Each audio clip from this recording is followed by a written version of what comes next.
গত এক মাসে ফিলিস্তিনের গাজা উপত্যকার ১,৫০০ শতাধিক ভবন ধ্বংস করেছে ইসরায়েল।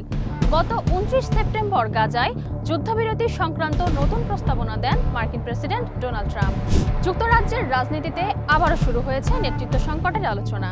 ছড়িয়েছে স্টারমার্ককে সরিয়ে নতুন নেতৃত্ব আনার গুঞ্জন।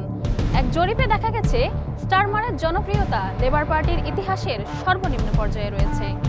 তুরস্কের বিরোধী দলের সিএইচপির প্রভাবশালী নেতা ও ইস্তাম্বুলের জনপ্রিয় মেয়র একরেম ইমামোগলুকে কারাদণ্ড দেওয়া হয়েছে।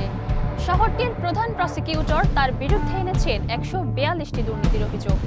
ফিলিস্তিনের গাজা সীমান্তের কাছে ইসরায়েলে $৫০ কোটি ব্যয়ে একটি সামরিক ঘাঁটি নির্মাণের পরিকল্পনা করেছে যুক্তরাষ্ট্র। ইসরায়েলি গণমাধ্যমের বরাতে এ খবর জানিয়েছে আনাদোলু এজেন্সি। জর্জিয়া আজারবাইজান সীমান্তের কাছে তুরস্কের সামরিক কার্গো বিমান বিধ্বস্ত হয়েছে।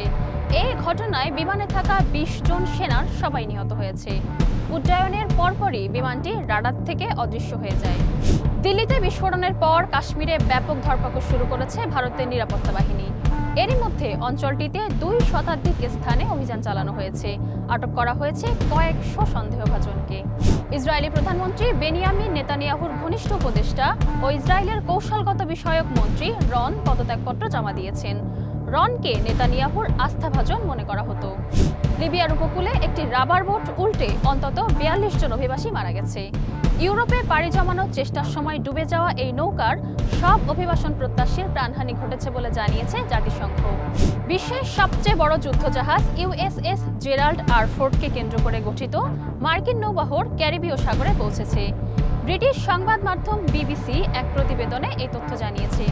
যুক্তরাষ্ট্রের মধ্যস্থতায় পৌঁছানো যুদ্ধবিরতি চুক্তি লঙ্ঘন করে নতুন সংঘাতে জড়িয়েছে থাইল্যান্ড ও কম্বোডিয়া। বুধবার দুই দেশের সৈন্যরা পাল্টাপাল্টি হামলা চালিয়েছে। এ সময় কম্বোডিয়ায় অন্তত ১ জন নিহত হয়েছে।